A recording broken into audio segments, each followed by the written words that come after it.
Welcome back to Blacklit Memory.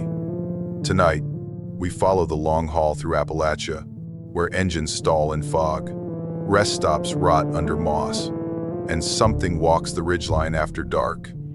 These 8 stories weren't passed down, they were overheard. On broken CB channels, in truck stop whispers, in roadside motels with one room still locked. They come from drivers who rolled on shaking hands, and those whose rigs were found empty, lights still on. So before we begin, consider subscribing, leaving a comment, and letting us know where you're watching from and what time it is where you are. I always want to know where these stories end up and who's listening. Now turn off the dome light, kill the engine, and listen close. I was Clara, 31 years old, and for the last 6 months, I'd been driving freight alone across the Appalachian routes. After quitting my office job in Raleigh, I traded spreadsheets for diesel fumes and mountain air. It wasn't a glamorous shift, but I liked the silence and the way the hills curved like long-forgotten thoughts. Most nights, I parked at small roadside stops to sleep, letting the engine tick down while the woods whispered outside. That night I was just west of Ashe County, parked at a quiet turnout, wedged between a stretch of pine forest and a half-cracked road sign. I had the windows cracked open for airflow, letting in the cool drift of September mountain wind. The radio hummed softly with static, flickering between gospel and weather reports. I leaned back in the bunk with an old map across my knees and a half-eaten granola bar in my hand. Then I heard it, a sharp metallic rattle, like someone pulling a chain or unhooking a latch. It came from the outside panel of the truck, near the storage hold. I sat up fast, part already speeding. My truck didn't have an external latch there, nothing that could make that sound on its own. I turned off the radio, listened hard. The only other sounds were the insects chirping in the woods and the faint whistle of the wind threading through the trees. No footsteps, no voices, just the steady beat of blood in my ears. I told myself it was nothing. Maybe something shifted in the undercarriage. Maybe a branch caught in the wind. But when I leaned out and clicked on my flashlight, the beam landed on nothing but dirt, pine needles, and the shimmer of dew. Morning didn't settle my nerves. When I stepped out to do a routine check around the rig, I spotted a clear trail of muddy footprints smeared across the back panel. Thin, human, not there the night before, and not mine. My boots were still clean from the cab to the cabin door. I wiped them away with my glove, pretending it was just some bored hitchhiker messing around. But as I got back behind the wheel and pulled onto the twisting road again, the sky still dark with fog. I couldn't shake the feeling of eyes on my neck, the kind of cold you feel from the inside out. Around mile marker 93, my brakes shivered with a sudden stuttering jolt. The entire rig trembled for a split second. I gripped the wheel tighter and slowed down. The radio, which I'd left murmuring just for company, crackled hard, then cut to silence. Then I heard it, just one word, whispered low through the static like it came from under a bed or inside a closet. Clara, come back. Then nothing but white noise and the mechanical hum of my own breath. I switched the damn thing off. Somewhere past Elk Shoals, I caught something in the rearview mirror. Just a flicker, a figure, small framed, maybe in a hoodie or long coat, standing still on the roadside, far behind me. I blinked, checked again. The road was empty. I didn't stop driving, didn't even slow down, but I started watching the mirror more often than the road ahead. The higher I climbed, the thicker the fog grew. Trees swallowed the daylight, and each bend in the mountain looked sharper than the last. My signal died completely just past an old ranger post, and the signs became less frequent. The few that remained were rusted and leaning, half covered in vines and mold. One fork in the road forced me onto a narrower path, potholes the size of my tires, with gravel cracking under each turn. The only lights came from my own high beams and a dull, cloud-covered moon. I told myself to find the next turnout and check the brakes again, just to be sure. When I finally pulled over beside a scraggle of pine trees, I stepped out with my flashlight and walked to the back to inspect the spare. The fog moved like slow breath around my legs, thick enough that I could barely see the tree line. Then I heard it. A loud bang. A sharp knock against the metal wall of the container. I froze. The flashlight beam jumped as my hand jerked. I turned toward the noise. Art knocking inside my chest like it wanted out. Just for a second, I saw movement. A shadow pulling back into the fog. Thin limbs. Quick. Too quick. Then, nothing. I stood there, one hand still gripping the metal rail, the other clutching the flashlight like it could save my life. And in that moment, I had to decide. Do I chase it? Do I get back in the cab and drive? I didn't move, just listened. The fog didn't answer. It only breathed. I didn't wait any longer. I ran back to the cab, slammed the door shut, and jammed the key into the ignition. The engine groaned but turned over, dashboard lights flickering like a warning. As the headlights pushed against the fog, I caught another quick rattle from the back of the truck. It sounded like someone dragging nails along the metal frame. I shifted into gear and pulled onto the narrow road again, tires skidding slightly over the gravel. Something kept clicking in the electrical system. The radio blinked on for a second, flashing red, then died. In the mirror, the fog clung thick to the back of the trailer, like it didn't want to let go. I drove without a destination, just away. Every curve of the road felt too tight. Every branch looked like an arm reaching out. Then I spotted a break in the trees. A side trail barely wide enough for the truck. I didn't think. I turned down it. The road dipped into forest so dense the canopy shut out what little moonlight there was. Branches scraped along the sides of the truck. I kept one hand tight on the wheel and the other hovering near the lights. Somewhere in the pit of my chest, I knew I'd made a mistake, but there was no room to reverse. Not anymore. The road finally opened into a clearing. On the far edge stood a wooden house, sagging at the roof, its porch half swallowed by vines. A weak light flickered inside. Not a porch light, just something moving, like a candle or lantern. I parked the rig a few feet away and got out slowly. The air was colder here. Still, I stepped onto the porch, boots creaking over warped boards. When I knocked, the door nudged open. No one answered. I waited a beat, then stepped in.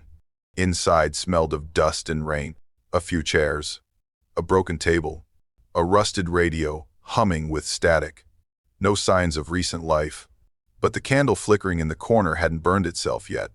I closed the door behind me and leaned against the wall, letting myself breathe for the first time in hours.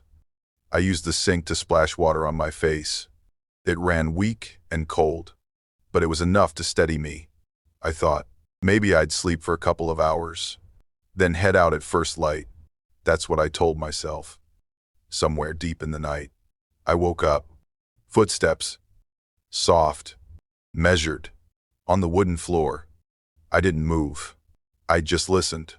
My heart beat louder than anything else. The steps were deliberate.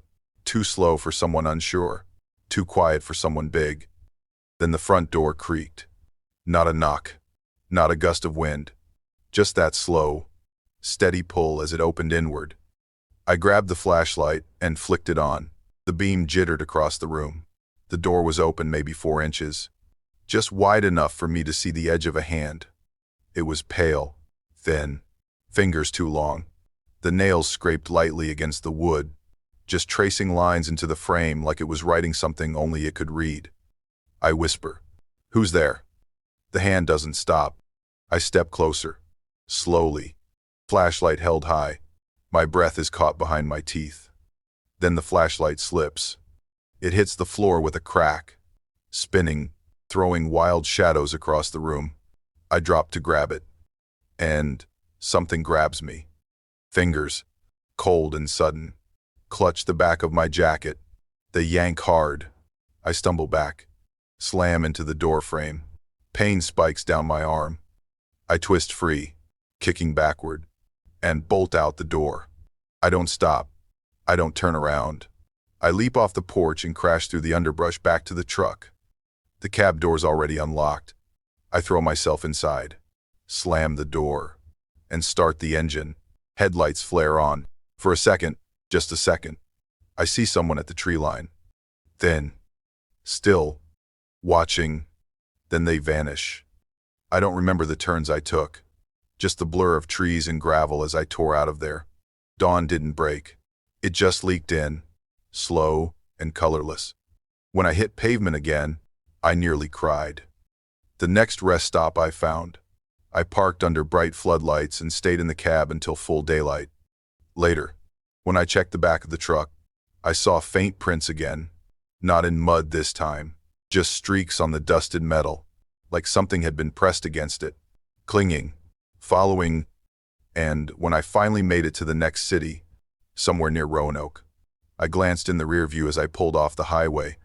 There was nothing there, just the empty road. But in the mirror, for half a breath, I thought I saw that figure again, distant, almost fading, but there. I don't drive through that stretch anymore. And every time the AC rattles or the truck lurches on uneven ground, I check the mirrors, just in case they followed. I was out there chasing shortcuts, not the kind you take out of laziness, but the kind that trim hours off, freight runs, and make or break small contracts. I'd been mapping forgotten transport routes through the Appalachians for nearly a year, building a manual for independent drivers like me. I called it Dead Roads. Cold Ridge was supposed to be the next checkpoint. I'd heard there was an old switching station near the summit, one that might connect down through the old mining valley and cut travel time by nearly 4 hours. No one I spoke to had taken that trail in years. Most maps didn't show a path at all, but I'd found a gravel run on a dated government parcel scan and decided to see for myself. About 5 hours in, somewhere past Miller's Hollow, the road narrowed. The cliffs on one side gave way to a wide slope scattered with ash-colored trees. That's when I saw the sign, rusted and bent but still hanging by 2 nails on a post. It read, "Welcome to Cold Hollow." I slowed down. I hadn't seen that name on any of my maps. Inside the cab, my dashcam kept recording like usual. I talked to it sometimes. Notes for later. I said something like, "Cold Hollow. That wasn't in the book," and glanced in the mirror. In that moment, my voice caught. There was something in the playback. I didn't notice until later, reviewing the footage. Behind the driver's seat, in the corner reflection of the side window, there was a shape, a vague outline of a woman, not clear, not moving, just there. But in real time, when I'd looked back, there had been nothing. I kept going. Curiosity beat out unease.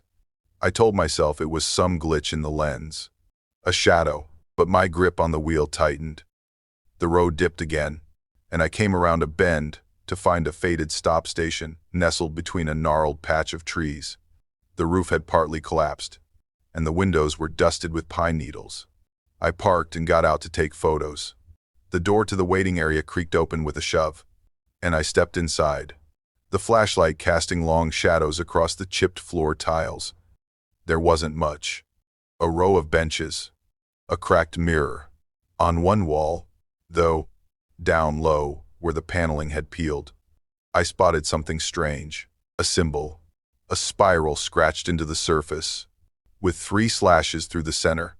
I'd seen it once before in an article on Appalachian markings. Protective, supposedly, but against what? Back in the truck, I reversed slowly. That's when the rear tilted awkwardly. Not enough to be a blowout. Just enough that the truck leaned, unbalanced. I got out again to check the terrain. The ground was uneven, but not enough to cause that angle. I felt like something had shifted when I wasn't looking. Later that evening, I sat inside the cab, scrubbing through the dashcam footage. The playback from earlier showed more than I expected. In the clip taken while I walked away from the truck, there was motion in the background. A figure, slow, following the truck. Then closer, frame by frame, it appeared to approach the vehicle. I stopped watching. I reached for my phone to call out. But of course, no signal, not even 1 bar. I tried the radio. Nothing. Then I flipped the backup generator switch under the dash to power auxiliary. The radio clicked on by itself. Mid-frequency, already tuned to something. A woman's voice whispered soft as silk, "Come back." Then silence. That night, I stayed in the truck. There was nowhere else to go. I locked the doors, closed the curtains, and laid on the bench seat with my jacket over my chest. I kept the flashlight beside me, just in case. Hours passed, or maybe minutes. It was hard to tell. Then I heard it. A dragging sound, long and low, like something heavy pulled across gravel. It came right up to the driver's side window. I sat up fast, heart hammering. I didn't move. I just listened. A shape pressed against the glass. Pale fingers, long nails. They traced slowly down the window, making a sound I can still hear now, like a knife edge on bone. I turned on the cabin light. For half a second, the face met mine, eyes empty, skin stretched too tight. Then it vanished into the dark. I kicked the door with my boot, shouting. The outside flood beam caught something retreating behind the trees. A shadow too quick to see clearly, but real enough to make me shake. I didn't sleep after that, not even with the engine running. At first light, I didn't wait. I fired up the engine, slammed my fist on the horn just to hear something loud and real, then floored the pedal out of Cold Hollow. The truck fishtailed as I hit the first bend, tires skimming loose rock. The sound of branches brushing the trailer sides made me wince like someone whispering behind me. The road was worse than I remembered. Steep, winding, and colder than before. My fingers were stiff on the wheel. Even with the heater blowing, I passed the bent sign again without slowing down, half expecting the letters to change as I looked. Wind picked up through the pass. Sharp, slicing, carrying the scent of damp soil and rust. I tried to retrace my route, but something was off. Each turn looked the same. I kept thinking I'd made it back to the ridge, but the road twisted down instead of up. Then I remembered the mining route, a rough switchback trail marked on an old driver's forum. If I could find the split off, it would take me toward the lower valley and back to Route 12. I scanned the trees, caught a gap. I turned hard. The side road was barely more than a strip of wet clay.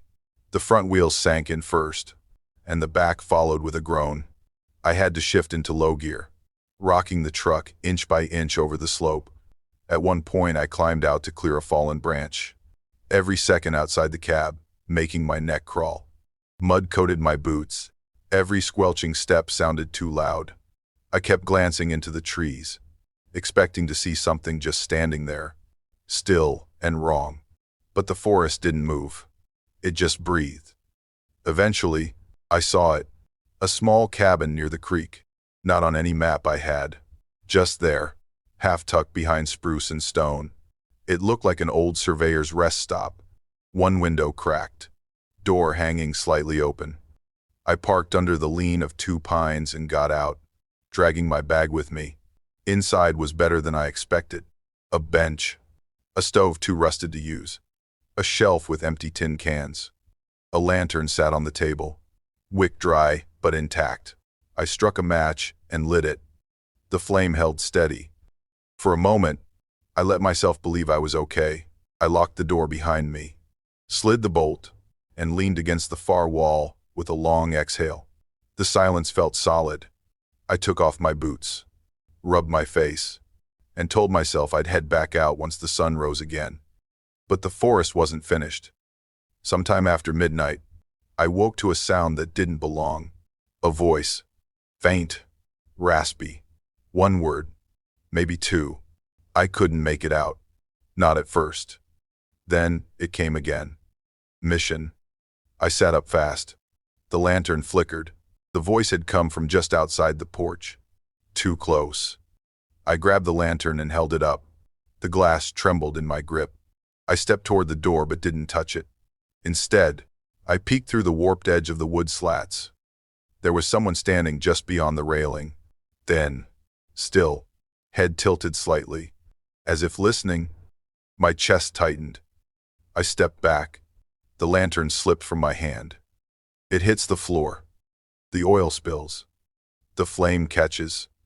The floor goes up in a flash, heat punching the air from my lungs. Smoke curls fast, thick and blinding. I stumble back, coughing. Then something moves. From the smoke, a figure lunges. Not running, sliding, silent. I feel fingers clamp around my collar, cold and firm. I swing wildly, grab the nearest thing, a chair leg. I hit it once, twice. The grip loosens. I throw myself backward and crash through the rear door. Splinters tear into my arm as I fall down the slope behind the cabin, rolling, scraping, choking on smoke and fear. At the bottom, I crawl to the creek, gasping. Above, the fire blazes. Orange light flickers through the trees, casting that thing's shadow wide across the clearing. It does not scream. It does not move. But it watches. I do not stop running until I reach the highway. Weeks later, back at home, I finally checked the dashcam files. Every clip recorded inside Cold Hollow was gone. Not corrupted. Not glitched. Just blank. No sound. No video. Nothing but black screen and the soft hum of an empty file. I never finished Dead Roads. And when I pass that part of the state now, even with the route long gone from GPS, my dashcam still twitches, as if someone's reaching for it. I was climbing one of the lonelier ridges of the Appalachian range when I noticed something odd near the floor of the cab. Wedged between the brake panel and the base of the seat was a pendant. Bronze or copper, dull and handmade. It looked like something you'd buy at a roadside stand or find in an old cigar box. But I hadn't brought it. I kept my cab clean, never left things lying around. And yet there it was, swaying slightly each time the truck turned, as if it had always belonged there. After a few more miles, I reached down to get a better look. The pendant had a swirl carved into the surface, a kind of spiral with uneven grooves, almost tribal. The shape tugged at something in my memory. I'd seen that symbol before. Appalachia folklore, markings that showed up on bark or carved into the sides of old sheds, warnings or protections depending on who you asked. I was Marcus, 35. I'd been hauling freight long enough to know not to get spooked by old stories. But that pendant made me uneasy. I rolled down the window and tossed it out. I watched it skip into the brush and disappear. 5 minutes later, at the next curve, I looked down again and nearly swerved off the road. It was back, in the same place. I told myself I'd imagined tossing it, that I'd picked up another like it by accident. Something logical, something I could explain, but I still wouldn't touch it again. I just set my eyes on the road and turned the music up. Later that afternoon, I parked on a gravel shoulder to check the engine.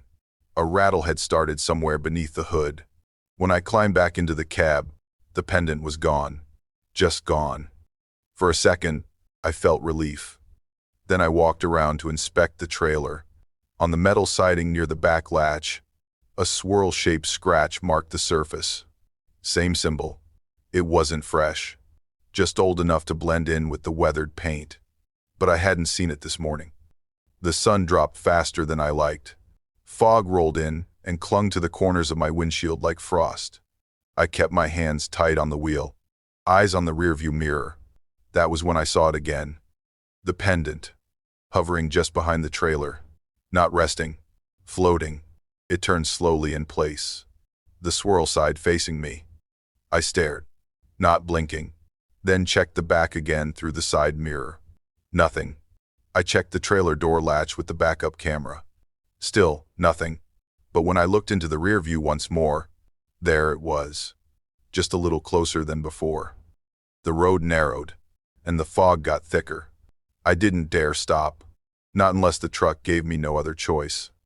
That night, I pulled into a turnout and parked the rig. I didn't get out. I didn't touch the pendant.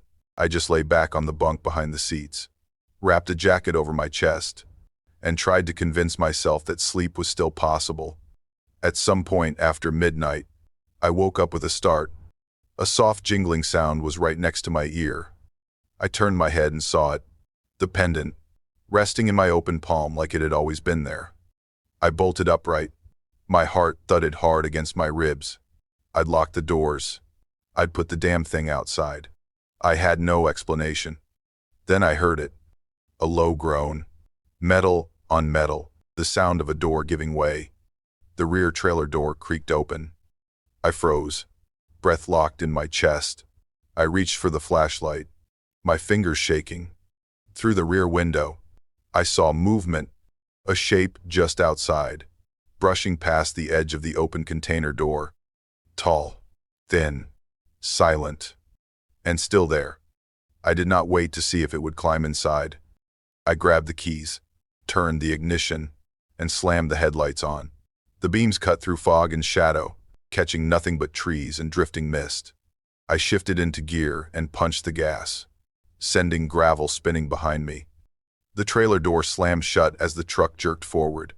Maybe from the force, maybe not. I didn't care. I was already tearing downhill, hands locked on the wheel, eyes flicking between the road and the mirrors. I hit the brakes hard around the second turn, trying to shake anything that might be clinging to the back. The truck shuddered, tires skidding, trailer groaning behind me like it wanted to tip. I braced myself. Nothing detached. Nothing flew free. The road narrowed fast. My headlights flickered once, twice. Engine whining under the weight of the slope. Wind howled in my ears like it was chasing me, voice-like in the trees. That's when I remembered a shortcut, an old service path that ran along the creek bed toward a town with a small motel and a 24-hour diner. It wasn't much, but it was somewhere with people and light. I turned off the main road and into the side track. Mud grabbed at the tires. The trailer rocked, nearly bottoming out. I had to downshift twice, grinding gears. At one point, I thought I'd lose momentum and stall out, but the engine held. Finally, the trees parted enough for me to spot a structure up ahead. A gas station, abandoned but intact. Neon signs half lit, buzzing. I pulled in fast, left the engine running. No other vehicles, no movement. I grabbed the flashlight and stepped out. The main door was locked, but the glass wasn't broken. Inside, a few dusty shelves and an old refrigerator unit still sat humming. I used the lever behind the counter to lift the security shutter and slipped in. The silence inside felt thick. I sat behind the counter, back against the wall, and listened to the radio click between dead stations. Static hissed for a long while. Then it broke into speech. Not clear, not loud, just a name. Mar.Cuss. It faded into static again. I held my breath. The pendant was still in my jacket pocket. I could feel its shape pressing against me like it wanted to burn through the fabric. Hours passed, or maybe just one. Then the tapping started. Soft, deliberate. From the far wall of the gas station, I turned toward the sound, flashlight already in hand. I stepped out into the aisle, trying to pinpoint it. Then I heard it again. Marcus. I swung the light toward the back window. A shadow moved across the glass. I ran to the door and shoved hard, but the lock jammed. The shadow passed again. Closer. I backed away, heart thudding. Something brushed the outer wall. The doorknob turned, slow and steady. I raised the flashlight like a weapon, stepping to the side. The door creaked open. A figure stepped in, wrong-shaped, almost human but not quite. Its head tilted. It didn't blink. I lunged forward. We collided. Its hand grabbed my jacket, cold fingers, too long. I shoved with all my weight. Flashlight beam, catching its face, just enough to see a mouth moving, whispering something I couldn't understand. The pendant flew out of my pocket, spinning in the air. It glinted once in the light, then hit the floor. Everything stopped. I swung my arm up, caught it in the chin with the back of my hand, and broke free. I grabbed the pendant, kicked the door open, and ran out into the rain. The gas station lights blinked behind me. The door still hung open, but the thing didn't follow. I didn't look back. Not once. I got into the truck, wet and shaking, and drove until I saw morning. That afternoon, I pulled over at a rest stop and locked the pendant in an old ammo box I kept under the bed. Sealed it tight, taped it shut, told myself it was over. But when I parked for the night and shut off the engine, the cab went quiet. And in that silence, I heard it again, the soft sound of metal, gently swaying somewhere behind me. The road was empty, just me, the mountains, and the thrum of tires slicing through night air. My radio, usually tuned low to a CB chatter or static country station, had been dead for miles. No signal, no voices, just a low hiss crawling across the dashboard speakers. Then, without warning, a whisper cut through. "Come back." A woman's voice, soft, right in my ear. The sound didn't match the road noise or the wind. It didn't belong. I slammed the brakes. The truck jerked forward a few feet before settling. I turned the dial on the radio slowly, channel by channel. Nothing. Just static again. I grabbed my dash cam, rewound the last minute of audio, and listened. Silence. Then wind. No whisper. Nothing out of the ordinary. I stared at the display, almost expecting the image to glitch, or her voice to rise again behind the digital hum. I didn't check twice. I pulled back onto the road and kept driving, hands tight on the wheel, eyes flicking between the mirrors and the empty road ahead. The trees thinned here and there, revealing only more darkness between the hills. My name is Evelyn, 25. Been hauling long haul since I dropped out of community college and got my Class A. I wasn't scared of much, but I wasn't brave enough to turn back either. Something about that voice stayed with me. Not just the words, but how close it had felt, as if it didn't come from the radio at all, but from somewhere inside the cab. I drove in silence. No music, no chatter, just the hum of the engine and the whistle of cold mountain wind curling through the cracked window. Sometimes I thought I heard it again. The whisper. Not words, just breath. Later in the night, while weaving through a tight curve, I heard it again, louder. "Evelyn." I glanced at the passenger seat. Empty. Of course. "Stop," I whispered back, almost before I realized I was speaking out loud. "That's not funny." By 2 a.m., the voice didn't return, just wind and engine. By dawn, I rolled into a small mountain rest stop, the kind with 1 bathroom, a vending machine, and not much else. I needed to stretch, maybe clear my head. Inside, the CB radio, mounted on the wall, buzzed to life for a second. A weather alert. Maybe, then static, then a fragment of music, an old tune, crackly, then a line, "Back the way you came." I froze. There were carvings along one of the concrete walls, half hidden behind a fire safety sign. Spirals, scratches, faint markings that reminded me of photos I'd seen of Appalachian talismans, symbols meant to ward something off. I didn't stay long. The rain started soon after, thin at first, then heavy enough to blur the windshield. I dropped to 30 miles an hour. Headlights barely cut through the mist. Wipers scraped slow across the glass like tired hands. I passed no other cars. Not one. That night, I parked just off the shoulder on a wider turn. The rain had slowed to a drizzle. I was too tired to keep going. I leaned back in the bunk, let the engine idle. Then I heard it again. "Evelyn," right beside my ear. I turned fast. Nothing. The seat behind me was empty. I scrambled forward and looked into the side mirror. The road was still empty, but something was wrong. The mirror of the truck beside mine, the one I thought had been parked quietly all night, showed no vehicle at all, just a white shape standing several yards back. I shouted and jerked the wheel, hitting the horn as I pulled forward. The mirror shook, the shape vanished, and I didn't look back. I didn't slow down. The tires groaned against wet pavement, and the high beams spilled out into a wall of rain. I couldn't see more than 20 feet ahead, but I didn't care. I just needed to get off that mountain. The road twisted sharper than I remembered. At one bend, the wheels skidded and pulled right.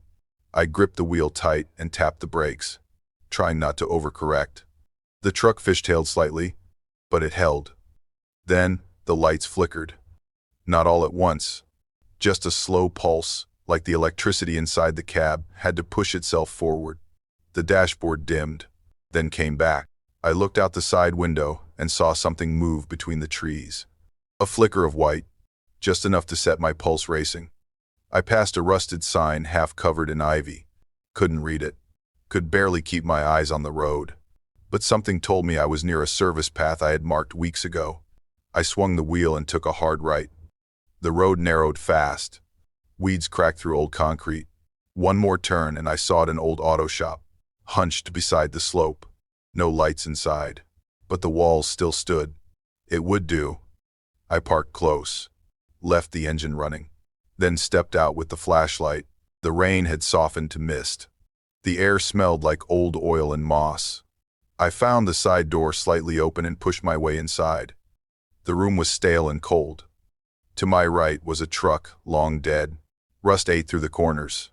Its cab sat low on deflated tires. There was a workbench, a few broken chairs, and an overhead light still pulsing weakly with a low hum. I locked the door behind me and pulled the bench near the wall. Set down the flashlight. Checked my phone. No signal. I pulled out the GPS map I had downloaded offline, scanned it for alternate exits. Nothing quick. No major roads until sunrise. You just need to wait it out, I whispered to myself. Just a few more hours. Isn't I most too sad? The room felt too quiet. Even the rain outside had gone still. I leaned back, closed my eyes. I must have drifted off. Then the voice came again. Evelyn. This time it is right beside my left ear. Not a whisper. A breath. I open my eyes and swing the flashlight around. A shadow moves behind the old truck. I hear a foot scuff against the cement. I lunge to my feet and step forward, trying to catch it in the beam. Who's there? I shout. The figure glides past the back corner. I run to cut it off, but it's already moved. I round the hood, and it is there, standing right in front of me. I freeze. It lifts one arm, not fast, almost gentle. I don't let it finish.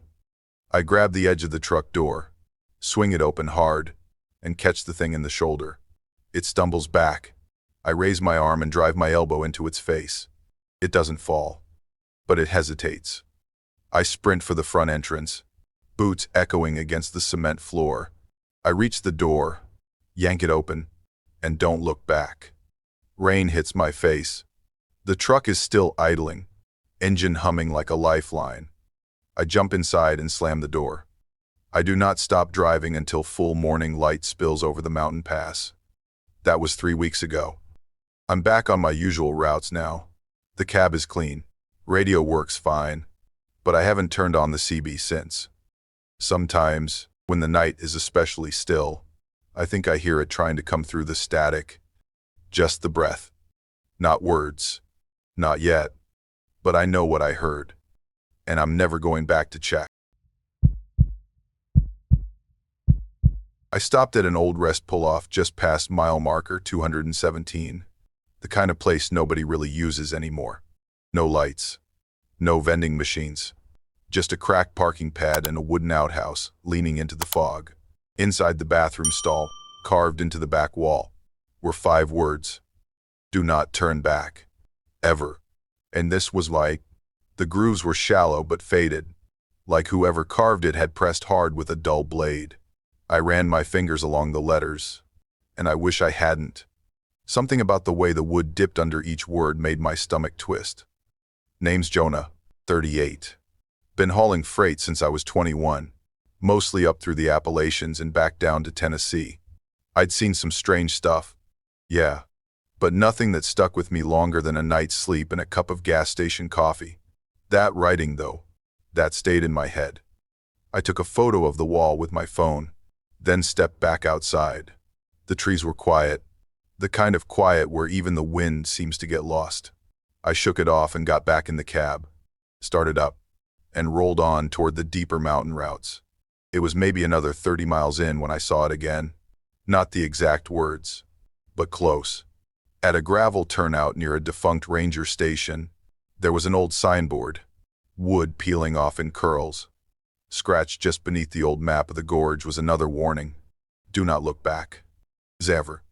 And the lettering was sharper, cleaner, like someone had added it not long ago. I kept driving. The CB radio crackled once, then went dead. I flipped channels, trying to find the trucker chatter, but all I got was static until one channel hummed faintly. A voice. Just 2 words. Don't turn. Do it, say. I froze, hand still on the knob. The voice was soft, like a whisper you hear inside your own head. I looked at the radio, then shut it off. An hour later, I pulled over to check the load straps. Something had been banging around in the back, and I didn't want to risk damage. I stepped out into the mist and walked around to the trailer. On the rear door, I stopped cold. Fresh carving, right into the paint. Go back before noon. Is that? It hadn't been there at the last stop. I stared at it, heart hammering. The letters were deep and still rough with splinters. Someone had done it recently, maybe within the hour. I didn't see anyone nearby, but the trees pressed close, and the fog blurred everything past 100 feet. I backed away from the door and climbed back into the cab, locking the doors without thinking. I drove slower after that, watching the mirrors, listening for anything. The forest had gone still again, still in a way that made me feel watched. That night, I pulled into a wide gravel patch by a creek. No official stop, just enough space to park without blocking the road. I was tired and wired at the same time. Couldn't sleep, but couldn't keep driving either. I closed the curtains in the cab, leaned back in my bunk, and left the engine running low. Maybe an hour later, I woke to a noise. Tap, tap, tap. At first, I thought it was rain, but the rhythm was wrong. Too sharp, too slow. Then came the scrape, a slow drag of metal against metal, starting at the rear and crawling up along the side of the trailer. I sat up, heart thudding, reached for the cabin light but froze when I heard the next sound. Carving. It was unmistakable. The rasp of a blade digging into metal, just behind my head. I slid forward in the seat, peered out the fogged window. There was a figure, just at the edge of the headlight glow, bent low beside the trailer wall, hand working with slow, deliberate motion, a knife glinting faintly as it scratched something into the steel. I couldn't breathe, couldn't move. I watched as they paused, tilted their head like they heard me. Then they stood, slowly, still holding the knife. I ducked down, stayed silent, every muscle screaming not to open the door. And that's where I'll stop for now. I hit the ignition with shaking hands. The engine roared to life and I slammed it into gear. Gravel spat out behind me as the wheels fought for grip. I didn't wait to see what the figure would do. As I pulled away, I heard it, the metal scream of the blade dragging across the trailer. One last time, then silence, just my own tires chewing up the dirt road as I sped down into the fog. The road twisted hard downhill, and I nearly lost control on a slick curve. Had to pump the brakes and jerk the wheel to avoid sliding off. Rain had started without me noticing. Not a drizzle. Heavy and fast. Soaking through my flannel and hair the moment I stepped out to check the damage. I didn't care about the trailer anymore. Whatever was carved back there could stay. I wasn't going to look. I just needed somewhere dry. Somewhere with a door that locked. A few miles later, I spotted a single light through the trees. Dim and yellow. Flickering. I turned off onto a narrow gravel path. Tires bumping hard over ruts and fallen branches. There was a house. Maybe once a lodge or rest home. Porch half rotted. Sign unreadable. The front door stood slightly ajar. Not broken. Just open. I parked close. Engine still running. Then climbed out and crept up the steps. My boots squished with every step. I pushed the door in and waited. No creak. No sound inside. I shut it behind me and slid the latch. The hallway was dark and cool. Smelled like wet wood and dust. My flashlight beam cut across, peeling wallpaper and a long mirror, warped by years of moisture. There was a room at the end with a mattress on the floor and a small table. Nothing else. No power. I sat with my back to the wall and waited for sunrise. Hours passed. I must have nodded off. Then the door pushed in. No knock. No warning. Just a slow, Steady creak of hinges giving way. I grabbed the flashlight and flicked it on. The beam caught movement just beyond the threshold. A figure slid across the hallway, fast but not running. I backed against the far wall, breath caught in my chest. Footsteps now, soft but distinct. Heel, then toe. Getting closer. I flicked the light toward the sound and see the glint first. A knife, clean blade, pointed down. My eyes trace up to the hand, the arm, the face in shadow. I raise the flashlight higher. The light catches only a glimpse before the figure jerks forward. The blade plunges into the mattress. Inches from my leg, I react without thinking. Shove him hard with both arms and scramble toward the window. Glass shatters as I throw my weight against it. I land hard on the deck outside. Shoulder first, and roll. He's at the window a moment later. Reaching, but I'm already running. Down the steps, into the mud. The rain stings, but I don't stop. I don't look back. Not once. I make it to the truck, fumble with the door, slam it shut and lock it. The knife hadn't touched me, barely. I drove until the sun came up. Didn't stop until I hit a town with cell service and people. I didn't tell anyone what happened. Just cleaned the cab, rinsed off the glass, and got back on the road. But it didn't end there. Every few mornings, I find new carvings on the back of the trailer. Some faded, some fresh. Sometimes they say things I don't understand. Sometimes they just repeat that first message. Do not turn back. Ever. Other drivers noticed. They asked. Then they stopped asking. A few refused to ride with me. One guy quit outright after doing a run in my rig. Eventually, I requested a new route. Lower elevation, shorter hauls. Still, every time I pass through heavy fog, I hear it. Not a voice exactly. More like memory. A whisper in my ear. Don't turn back. I was parked on the shoulder near mile 146. Engine off. Scrolling through missed calls. The voicemail alert buzzed just once, then went silent. Curious. I tapped to play it. You are in the middle of nowhere. No one can hear you. There is intention. That was it. No background noise. No caller ID. Just static after the voice. Then the message vanished. I tried to replay it, but the list was empty. Not even a timestamp. Like it had never been there. I checked the signal bars. 0. Just a blinking no service icon in the corner of the screen. Name's Ruth. I was 29 then, and had been driving night routes through these hills for 2 years. Something about the isolation made the job bearable. No traffic, no talk, just me and the road. But that night, after the voicemail, I felt like I wasn't alone out here. I switched over to the radio to settle my nerves. Static. Every station. I flipped through all of them. Even the local ones I knew worked near town. Nothing.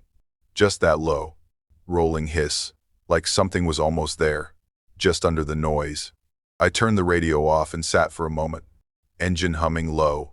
Part of me wanted to dismiss it. A prank. A glitch. But the voice had said, you, not a general message. It felt aimed at me.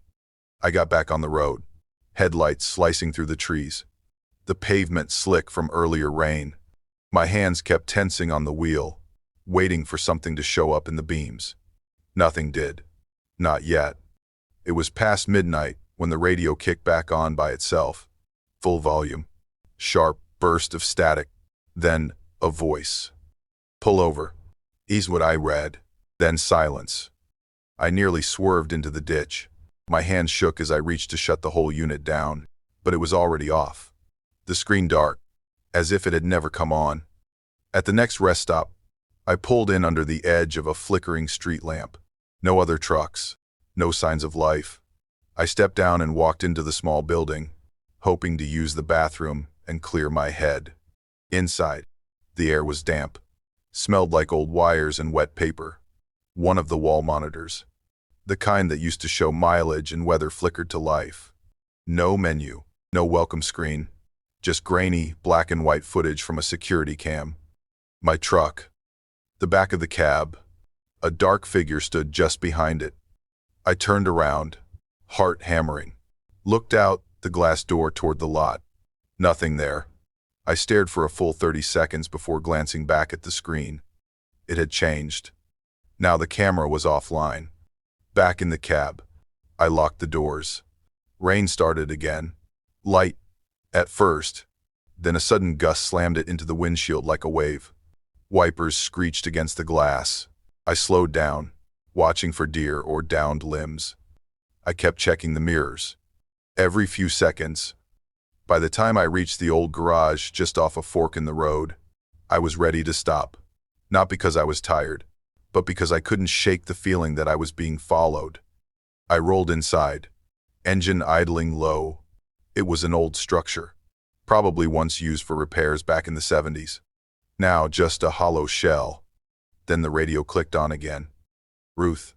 The sound was low, stretched across a bed of static, like it had been pulled through wires, soaked in rainwater. I turned slowly. The rear camera screen blinked on.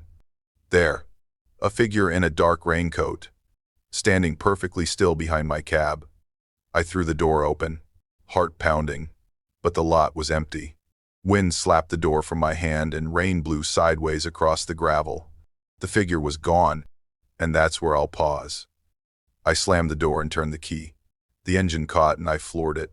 Tires, spitting gravel as I shot out of the garage. The rain thickened into a curtain, slapping the windshield with every curve. I kept one eye on the rear view, half expecting that figure to appear again.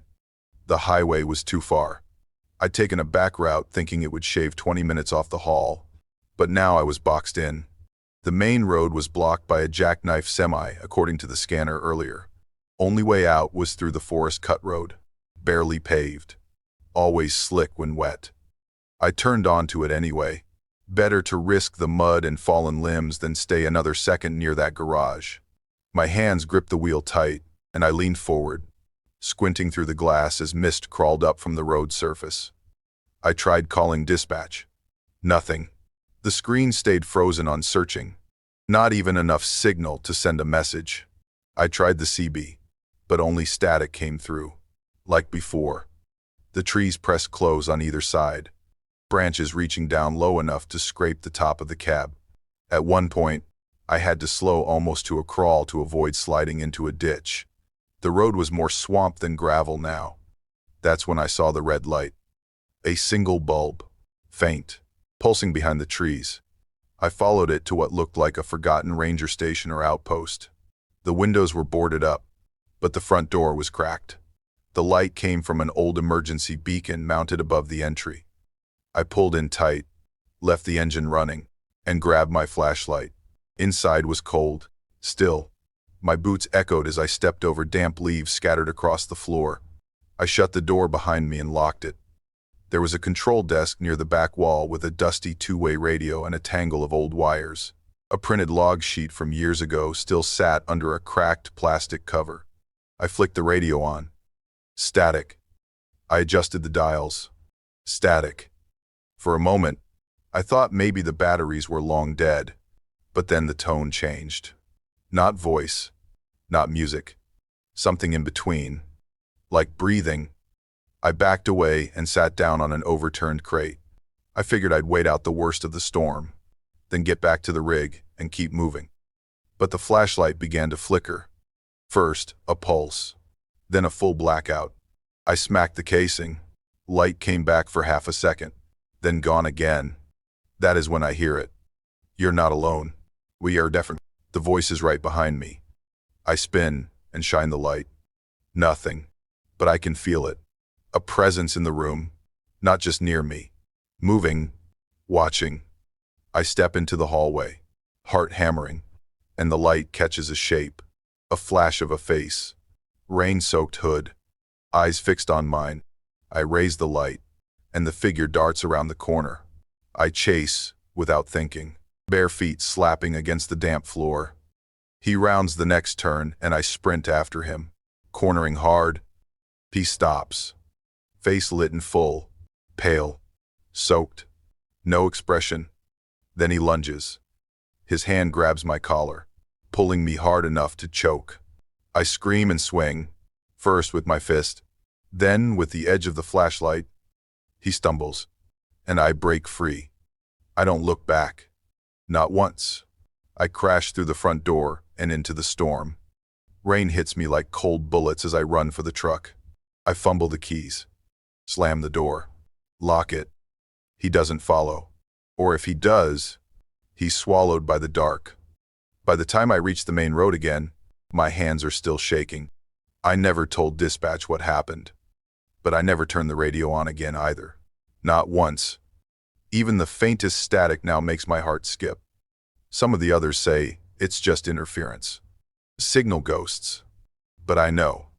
Something out there rides the waves, and it knows your name. I parked the rig beside an old mountain cabin just as the rain picked up. It sat on a patch of gravel, surrounded by thick woods. No lights. No other vehicles. I figured it had been abandoned for years, but the door looked recently mended. Right above the knob was a small wooden sign nailed in crooked. Do not step out after 12 a.m. Danger. The words were hand-carved, faded in spots, but still readable. Someone had taken the time to stain the wood deep brown, almost red. I stood staring at it for a long moment, then checked my phone. No signal. Not even one bar. My name's Logan.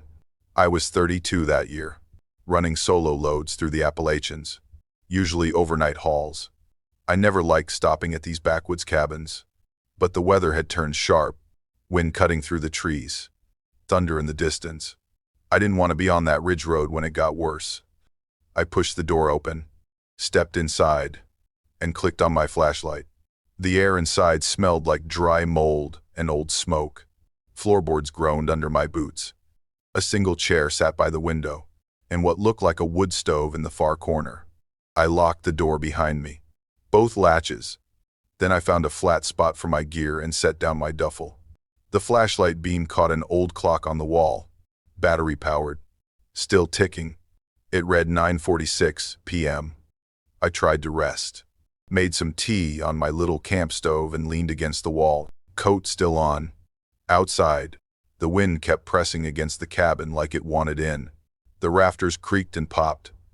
By the time it hit 11, the clock started lagging, just by a little at first.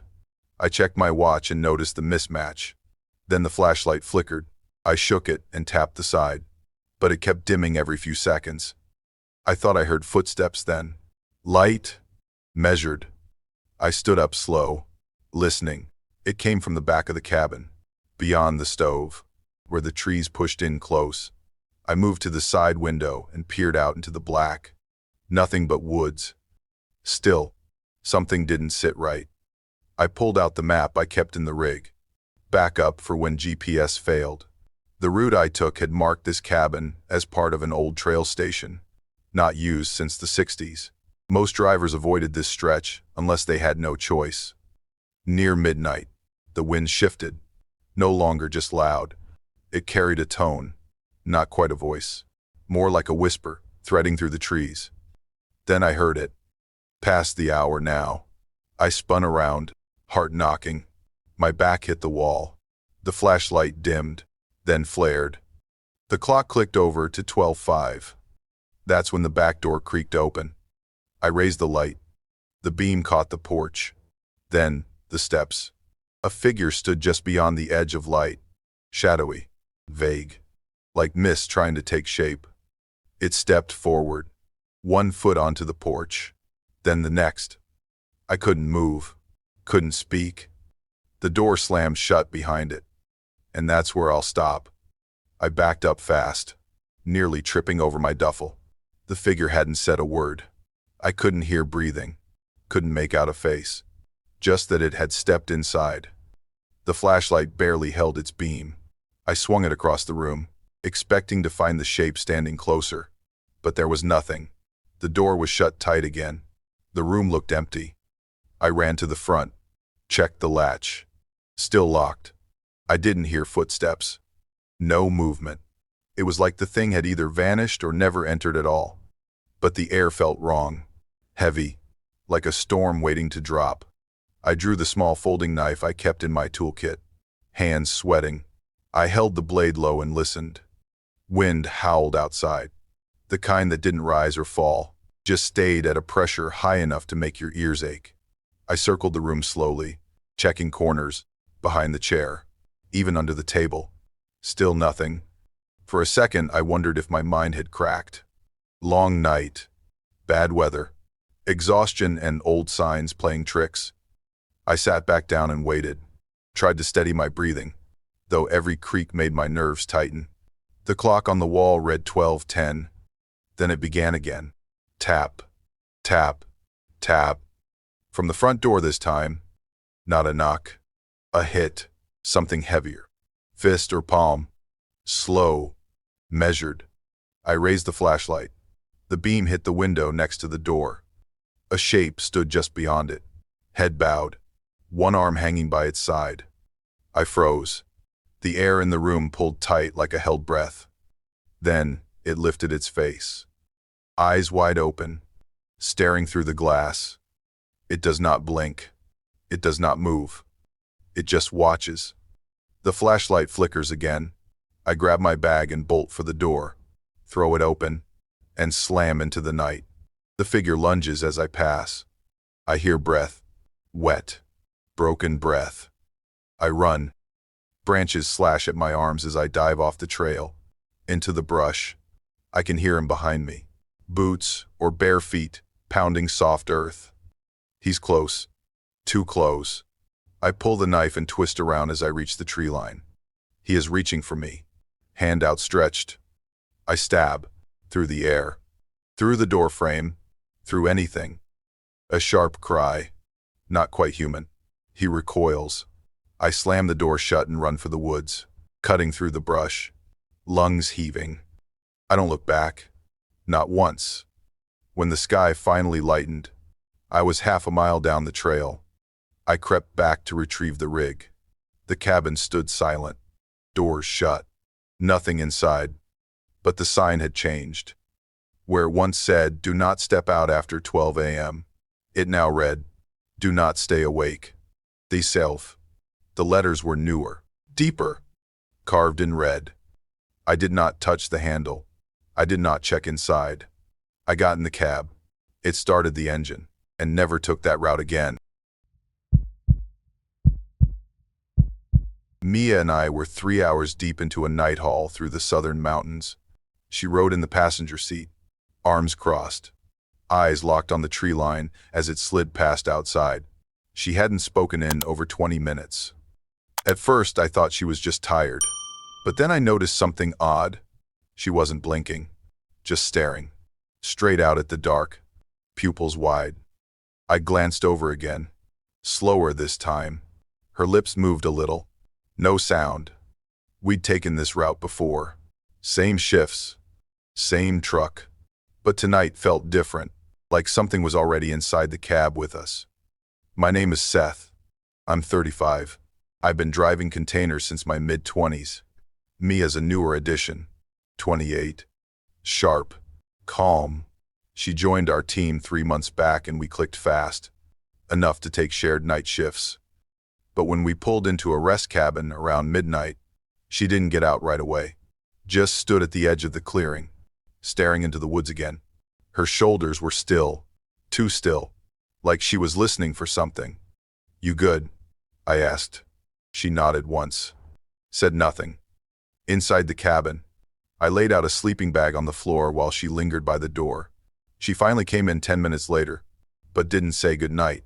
Just sat near the window for a while, eyes unfocused. By morning, I figured it was a bad night. Maybe stress, maybe lack of sleep. But during breakfast, she told me something that stuck with me all day.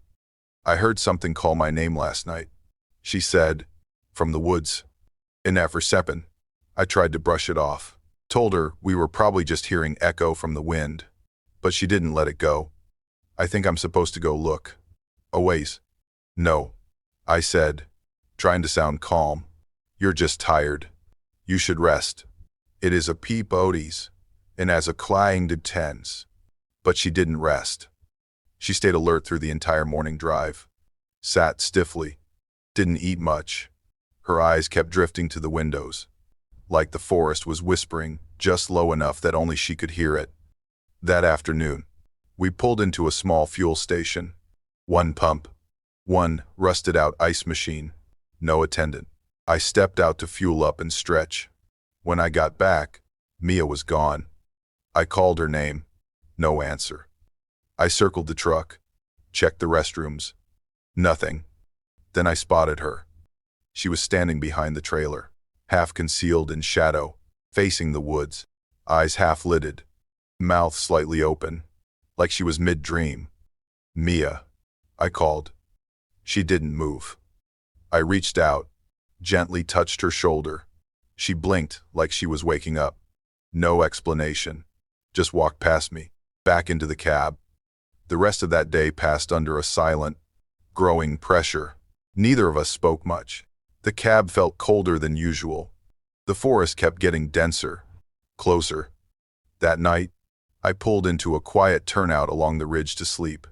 The road ahead twisted for miles, with no towns in sight. Mia lay in her bunk, still in her jacket, eyes on the ceiling. I watched her for a minute before closing my eyes. But something woke me later. A sound. Soft. Repetitive. When I opened my eyes, Mia was sitting up. Her face was turned toward me, completely still, one hand raised slowly, reaching out in the dark. I stayed frozen. She didn't blink, didn't speak, just stared. I reached for the steering wheel. My fingers barely touched the leather, and that's where I'll stop. I whispered her name. "Mia, what are you doing?" She didn't answer. Her hand hung there between us, trembling just slightly, eyes wide and glassy. I slid out from the bunk, keeping my back to the cab door. My first thought was to get the truck moving, to put distance between us and whatever had crawled into her head.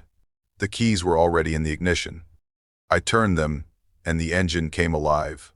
The vibration shook through the seats, and her raised hand lowered back to her lap. She still didn't speak, just sat like a doll propped against the wall. Rain streaked the windshield as I rolled back onto the road. We climbed another ridge. Dark trees on both sides. No other headlights for miles.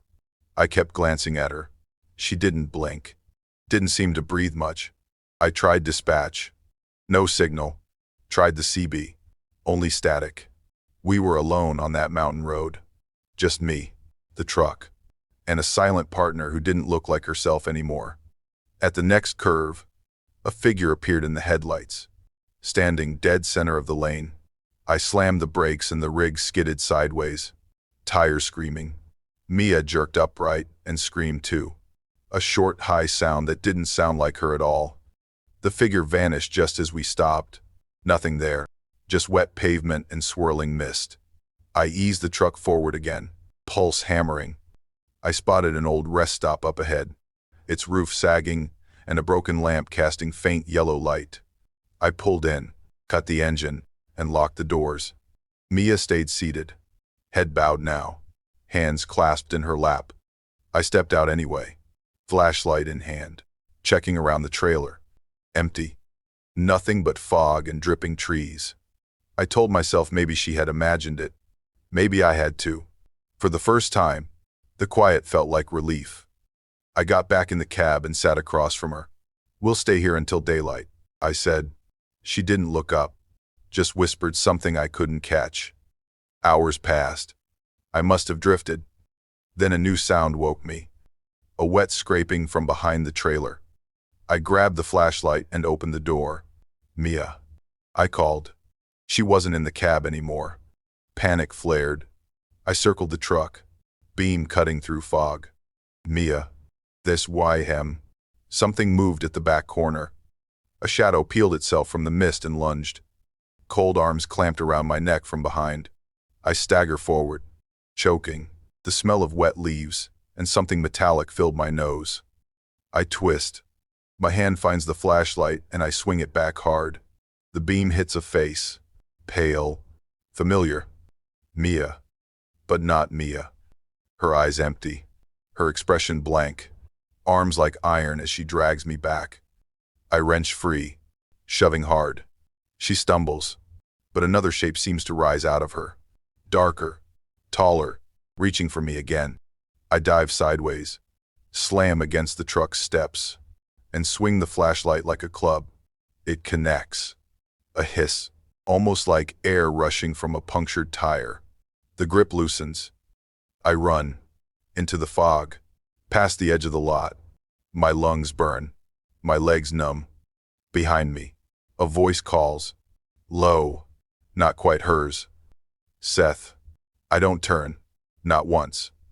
When I finally make it back to the cab, dawn is just starting to break. Mia sits on the passenger seat, hair damp, staring at nothing. She doesn't remember leaving, doesn't remember the fog. We drove in silence after that. I dropped her off at her stop and didn't speak again. Even now, every time I catch a reflection of someone behind the trailer, my heart seizes. Because sometimes I think it's still her, or what was standing in the fog with her.